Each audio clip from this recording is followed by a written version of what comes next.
रात को नींद ना आए तो क्या करें? यह सवाल सभी के जीवन में कभी न कभी आता है। चाहे काम की चिंता हो या कोई और परेशानी, नींद न आने के अलग अलग कारण होते हैं।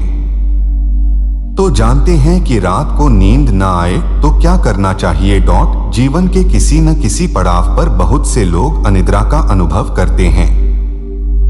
क्या कारण है अनिद्रा के? क्या कर सकते हैं अच्छी नींद के लिए? क्या आप अनिद्रा यानी नींद न आने की समस्या के बारे में कुछ बता सकते हैं? मैं लगभग पिछले 6 सालों से नींद न आने की समस्या से जूझ रहा हूं। क्या आप मुझे इसके लिए कुछ कारगर निर्देश दे सकते हैं? अनिद्रा कई कारणों से होती है। दुनिया में ऐसे बहुत से लोग हैं जो अच्छी तरह से सोते हैं, लेकिन उन्हें यह पता ही नहीं होता कि वे अच्छी तरह सो रहे हैं।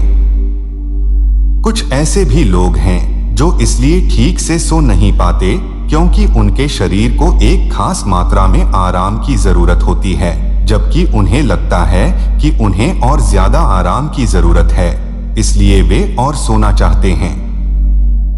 मैं ऐसे कई लोगों से मिला हूं जो बिल्कुल ठीक हैं, लेकिन उन्हें लगता है कि वे पर्याप्त मात्रा में नींद नहीं ले रहे। उन्हें लगता है कि वे 8 घंटे की नींद नहीं ले रहे, वे तो सिर्फ 4 घंटे की नींद ले रहे हैं, जबकि डॉक्टर तो बताते हैं कि 8 घंटे की नींद लेनी चाहिए। वैसे लोग बिल्कुल ठीक हैं, सेहतमंद हैं। अगर आप बिल्कुल ठीक हैं, आप अनिद्रा से पीड़ित नहीं हैं और रोजाना 3 से 4 घंटे रोज सोते हैं, तो यह बिल्कुल ठीक है, बल्कि यह तो एक उत्तम स्थिति है। वहीं कुछ लोग ऐसे भी हैं जो अपनी मानसिक परिस्थितियों के चलते सो नहीं पाते। कुछ लोग अपनी कोशिकीय वजहों अथवा जेनेटिक यानी वंशानुगत तकलीफ की वजह से सो नहीं पाते। अगर आपके साथ भी ऐसी स्थिति है तो उसे ठीक करना थोड़ा मुश्किल है। हालांकि आपकी स्थिति ऐसी नहीं है, आप वंशानुगत रूप से उस स्थिति में नहीं हैं। हाँ, अगर शरीर की कोशिकाओं के स्तर पर समस्या है तो आपके शरीर की कोशिकाएं आपको ठीक से सोने नहीं देंगी। शीर्ष ग्रंथि से जो स्राव होता है उसे अपने यहाँ आमतौर पर अमृत या सुधा कहते हैं। अगर यह स्राव बढ़ जाए और अमृत बहने लगे तो सबसे पहले हमारी नींद आश्चर्यजनक ढंग से कम हो जाएगी। इसके कई कारण हैं जिसकी वजह से आप सो नहीं पाएंगे। मुझे लगता है कि तब आपको हमारे आश्रम के बगीचे की देखभाल में जुड़ जाना चाहिए। जब आप बाहर बगीचे में पूरे दिन लगभग 10 घंटे काम करेंगे तो आप अपने आप सो जाएंगे। अगर यह तरीका भी काम नहीं करता तो इसका आसान सा उपाय है कि आपको शून्य ध्यान में दीक्षित हो जाना चाहिए। शांभवी भी आप पर काम करेगी। ज्यादातर लोगों के मामले में शांभवी ने काम किया है। अगर आप शून्य साधना में दीक्षित हो चुके हैं और उसका अभ्यास करते हैं तो आप देखेंगे कि आपकी नींद संबंधी जितनी भी अनियमितताएं हैं वे ठीक होने लगेंगी। आप तो फिलहाल काफी ठीक और खुश लग रहे हैं। अगर आप बिना सोए खुश हैं तो यह बड़ी अच्छी बात है। दरअसल नींद भी अपने आप में एक तरह की मौत है। रोजाना लोग 6 घंटे या 8 घंटे या 4 घंटे के लिए मरते हैं। आप क्या पसंद करेंगे? रोजाना कम मरना या ज्यादा मरना? कम मरना अच्छा है। दरअसल नींद एक तरह से हमारे सिस्टम के हिस्सों में चिकनाई लाने का या कहें कि मरम्मत का एक जरिया है। नींद पर्याप्त न होने का मतलब है कि आपके भीतर सब कुछ घर्षण से घिस रहा है। अगर ऐसी घिसावट वाली स्थिति बन रही है तो इसका मतलब है कि हमें कुछ चीजें करनी होंगी।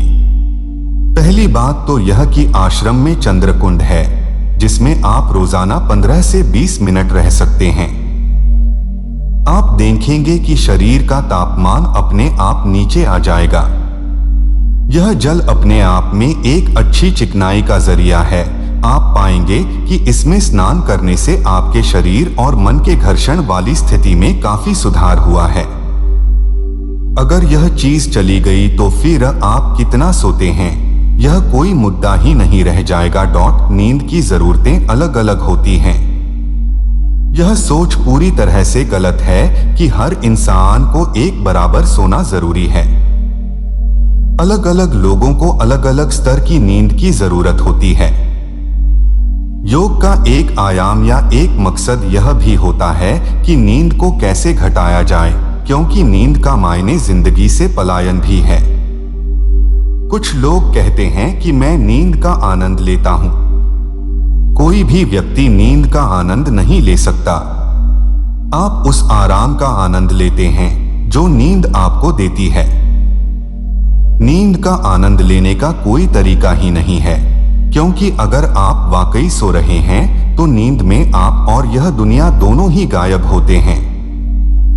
सुबह सुबह 5 बजे जब आप उठना नहीं चाहते तो आप नींद का मजा लेने का बहाना कर रहे होते हैं। हो सकता है कि इससे आपको खुशी मिले, आराम मिले, मैं इसे समझ सकता हूं।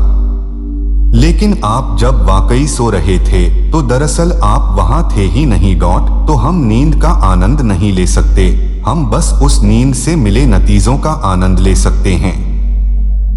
नींद हमें तनाव से जो मुक्ति देती है, हमें जो आराम देती है, हमारे शरीर को जो फिर से ऊर्जावान बनाती है, हम उसका आनंद लेते हैं। अगर नींद के बाद आपको भरपूर स्फूर्ति मिल जाती है तो संभव है कि नींद की अवधि अपने आप आश्चर्यजनक ढंग से कम हो जाए। रात को नींद ना आए तो क्या करना चाहिए? मुझे लगता है कि अभी कुछ दिन पहले मुझसे कोई पीनियल ग्लैंड या शीर्ष ग्रंथि के बारे में पूछ रहा था। शीर्ष ग्रंथि से जो स्राव होता है उसे अपने यहाँ आमतौर पर अमृत या सुधा कहते हैं। अगर यह स्राव बढ़ जाए और अमृत बहने लगे तो सबसे पहले हमारी नींद आश्चर्यजनक ढंग से कम हो जाएगी, क्योंकि जैसा मैंने कहा नींद अपने आप में मृत्यु है। अगर किसी दिन इस ग्रंथि से ज्यादा स्राव होने लगे तो उस दिन आप बिल्कुल भी नहीं सो पाएंगे। हम नींद का आनंद नहीं ले सकते, हम बस उस नींद से मिले नतीजों का आनंद ले सकते हैं। नींद हमें तनाव से जो मुक्ति देती है, हमें जो आराम देती है, हमारे शरीर को जो फिर से ऊर्जावान बनाती है, हम उसका आनंद लेते हैं। यह सामान्य सी बात है। तो किसी भी वजह से अगर आप किसी दिन सोते हैं या नहीं सोते हैं अथवा पर्याप्त नहीं सोते हैं, अगर यह मुद्दा है तो आप अगले दिन सुबह उठकर देख सकते हैं कि आप कैसा महसूस कर रहे हैं। अगर आप सुबह उठकर शानदार महसूस कर रहे हैं और आप दिन भर भरपूर सक्रिय रहते हैं तो नींद के बारे में भूल जाइए। अगर आप बिना नींद के भी काम कर रहे हैं और आप तरोताजा और सक्रिय हैं तो फिर इसमें दिक्कत क्या है? हालांकि वो स्थिति अभी नहीं आएगी, लेकिन अगर यह स्थिति आ जाती है तो इसमें परेशानी क्या है? जब आप जीवन को संभालना नहीं जानते तभी आप दिन में 12 घंटे सोना चाहते हैं। लेकिन यह तो एक तरह से पलायन हुआ। इस तरह से पलायन की बजाय 50 साल की उम्र में ही निकल लीजिए।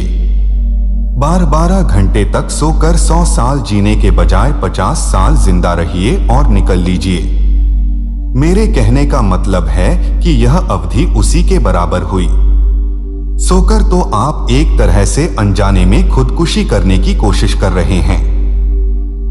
अगर आप बिना किसी कारण या मकसद के लंबे समय तक सोते हैं तो यह एक तरह से खुदकुशी ही होगी। आपको आराम की जरूरत थी, आप सोए, यह अच्छी बात है।